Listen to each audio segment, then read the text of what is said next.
My dear aspirants, তোমাদের অনুরোধের ভিত্তিতেই আজকে এই ভিডিওটা বানাচ্ছি আমি। এর আগের দিন আমি প্রাথমিক ইন্টারভিউর ক্ষেত্রে ড্রেস কোড নিয়ে বিস্তারিত আলোচনা করেছিলাম। এখন ইন্টারভিউ নোটিফিকেশন হলে তোমাদের ডাকা হবে ঠিক, তাই আমি ভাবছিলাম যে একটু পরে ভিডিওগুলো আপলোড করলে ভালো হয়, কিন্তু অনেকের আগ্রহ আছে দেখলাম, প্রস্তুতি নিতে চাইছে, কন্টিনিউ করতে চাইছে। তো আমি সেই হিসাবে ভাবছি যে ভিডিও মক ইন্টারভিউর ভিডিও তো আপলোড করবই, পাশাপাশি কিছু গঠনমূলক আলোচনা সেগুলো তো আমরা রাখতেই পারি, সেটা চলতে থাক।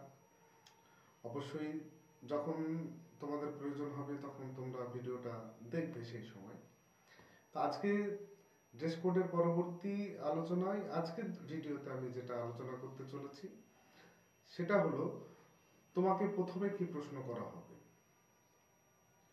প্রথম যে প্রশ্ন করা হবে সেটা হচ্ছে ইন্ট্রোডিউস ইয়োরসেলফ, এই প্রশ্নটা করা হবে। এবং এইখান থেকে একটা বিষয় ইন্টারভিউ বোর্ডে যারা আছেন তারা ক্লিয়ার হওয়ার চেষ্টা করবেন তোমার কাছ থেকে, তোমার ইন্টেনশনটা ক্লিয়ার করতে চাইবেন যে কেন তুমি এই জবে আসতে চাইছো। সেটা বিভিন্ন কোশ্চেনের মাধ্যম দিয়েই কিন্তু জেনে নেওয়া হবে।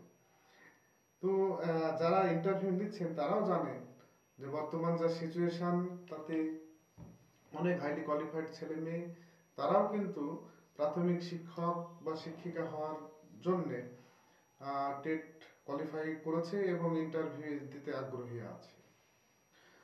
সুতরাং যে এমন নয় যে তারা জানে না তুমি কেন ইন্টারভিউ দিতে এসছো, তা সত্ত্বেও কিন্তু তোমাকে জিজ্ঞাসা করা হবে যে তুমি কেন প্রাথমিক বিদ্যালয়ের শিক্ষক হিসাবে তুমি নিজেকে প্রতিষ্ঠিত করতে চাইছো। এই ইন্টেনশনটা তোমার কিন্তু ক্লিয়ার করতে হবে। তাহলে তোমাকে কি বলতে হবে এখানে?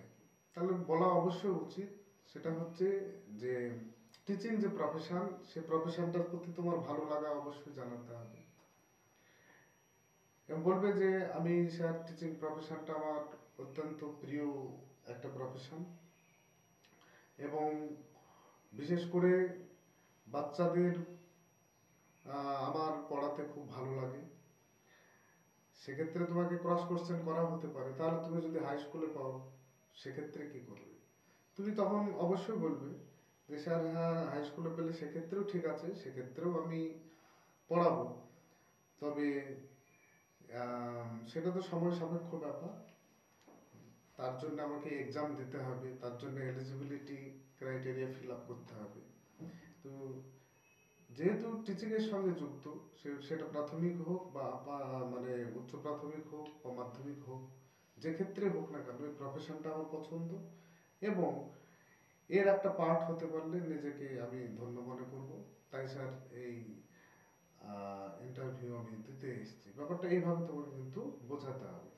অর্থাৎ টিচিং প্রফেশনটার যে সেকশনই হোক না কেন, সেটা প্রাথমিক হোক উচ্চ প্রাথমিক হোক, সকল ক্ষেত্রেই তোমার ইন্টারেস্ট আছে এটা তুমি বোঝাবে, যেহেতু এটা টিচিং প্রফেশন। এরপর তোমাকে কিন্তু ক্রস কোশ্চেন করা হতে পারে যে এত প্রফেশন আছে, তোমার টিচিং প্রফেশন কেন এত পছন্দ, করা হতেই পারে। তো এক্ষেত্রে একটা তোমার অ্যান্সার হবে, কোনো প্রফেশনকে তুমি ছোট করবে না, তুমি বলবে অবশ্যই স্যার সমস্ত প্রফেশনই ভালো, প্রত্যেকটা প্রফেশনের মধ্যেই তার নিজস্বতা আছে, তার ডিগনিটি আছে, কিন্তু আমার ক্ষেত্রে স্যার টিচিং প্রফেশনটাকে আমি একটু বেশি প্রেফার করি। এটা তো প্রত্যেকটা মানুষের মধ্যে একটা ইন্ডিভিজুয়াল ডিফারেন্স থাকবে, তো সেই হিসাবেই টিচিং প্রফেশনটা আমার একটু বেশি পছন্দ। জাস্ট অন্য প্রফেশন কেন পছন্দ নয় বা কি, এইগুলো অতটা ব্যাখ্যা করার তোমার প্রয়োজন নেই। খুব ট্যাক্টফুলি তোমাকে কিন্তু এখানে কোশ্চেনগুলোর অ্যান্সার দিতে হবে, কোনো সময় বিতর্কে জড়ানো যাবে না, এই বিষয়টা মাথায় রাখবে। এরপর তোমাকে প্রশ্ন করা হতে পারে যে এতদিন তুমি কি করছো, টেট পাস করার পরে দেখা যাচ্ছে তুমি অনেকদিন বসে আছো, বা তোমার গ্রাজুয়েশন বা উচ্চ মাধ্যমিক পরে অনেকদিন বসে আছো, এতদিন কি করছো। তো সেক্ষেত্রে তোমার রিপ্লাই অবশ্যই হওয়া উচিত এটাই যে তুমি বলবে যে আমি বিভিন্ন কম্পিটিটিভ এক্সাম, বিশেষ করে তুমি বলবে যে তোমার টেট বা সেটা সিটেট হতে পারে, বা তোমার আপার প্রাইমারির যে টেট আছে এগুলো হতে পারে। মানে টিচিং প্রফেশনের উপর ফোকাস দিয়ে তুমি যে কম্পিটিটিভ এক্সামগুলো আছে সেইগুলোর প্রিপারেশন আমি নিচ্ছি, এই কথাটা তুমি বলার চেষ্টা করবে।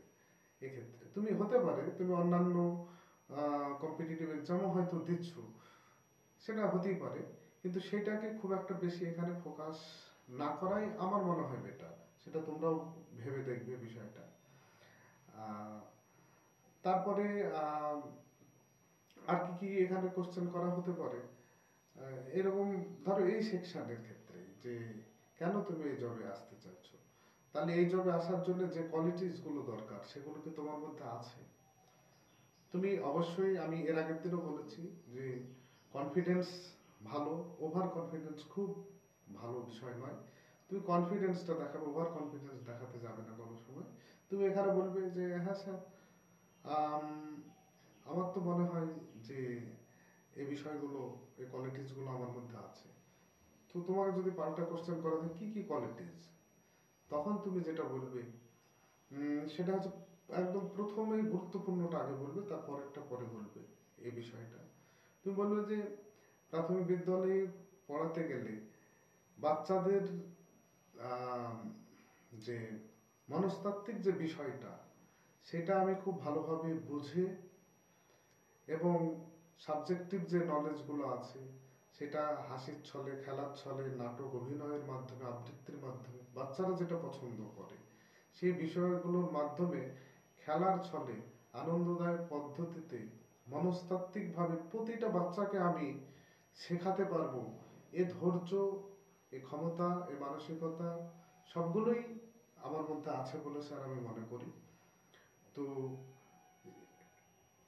এই ক্ষেত্রে কি হলো, তুমি মানে কোনো বিষয়কে ছোট করলে না, যে অন্যদের মধ্যে ব্যাপারটা আছে কি নাই সেটা বললে না, তুমি বললে যে এই বিষয়টা আমার মধ্যে আছে।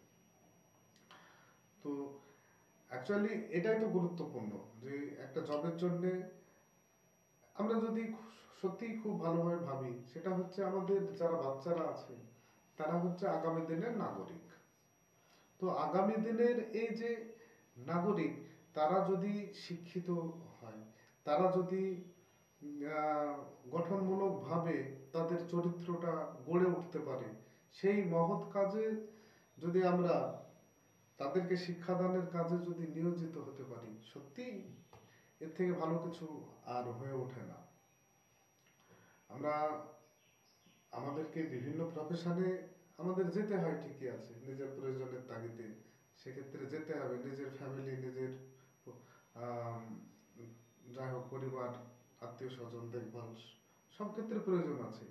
কিন্তু প্রফেশনের ক্ষেত্রে বাচ্চাদের তৈরি করা, এই যে প্রফেশনটা, এবং শুধু বাচ্চাই নয়, শিক্ষার্থীদের তৈরি করা, শিক্ষার্থীদের যে ডেভেলপমেন্ট সেটা ঘটানো, শুধু শিক্ষক নয়, আমাদের প্রত্যেকটা পিতামাতা, নাগরিক, এবং এমনকি সরকারেরও এই বিষয়ে সদিচ্ছা থাকা দরকার আছে, তবেই একটা দেশ ডেভেলপড হয়।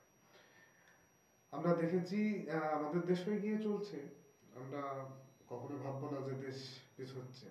কিন্তু 1949 সালে আহ, যখন চায়না স্বাধীন হয়, সেই সময় ভারতবর্ষ স্বাধীন হয়েছিল 1947 সালে। চায়নার অবস্থা কিন্তু আরো খুব শোচনীয় ছিল, এমনকি ভারতবর্ষের থেকে খুব খারাপ একটা পরিস্থিতিতে ছিল।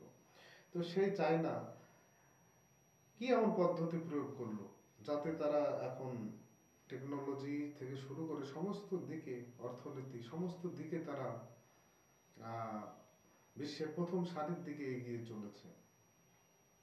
সুতরাং তাদের যে হিউম্যান রিসোর্স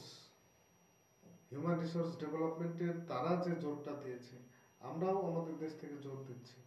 সুতরাং দেখতে হবে যে একটা ভালো কিছু, অর্থাৎ কোনো দেশ যদি ভালো কোনো পদ্ধতি ফলো করে তাদের ইকোনমি গ্রো করতে পারে, আমরাও সে বিষয়ে স্টাডি করব, সে বিষয়ে জানবো, আমাদের দেশকেও সেইভাবে এগিয়ে নিয়ে যেতে হবে।